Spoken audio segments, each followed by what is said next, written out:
I decided instead to actually go ahead and do this and kind of sort of give you a bit of a tutorial. Like I said, this is done with a razor knife.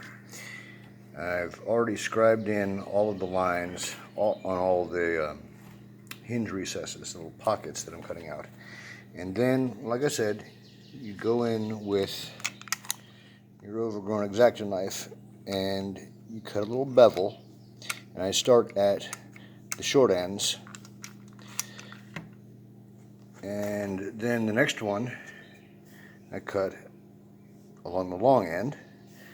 And once that's done, I just shave it out till it's about the right pocket and the hinge seats happily. One thing to point out is you need to get your initial scribe lines dead perpendicular and straight because you're going off of them as a reference. The human eye is really good at using things like cast shadows along planes to tell whether or not something is actually straight and uniform.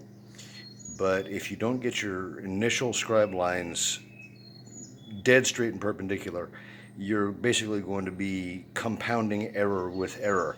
So that's the only really tricky part, is make sure that you get those chip out cuts, the scribe lines, dead nut. After that, everything's just gravy.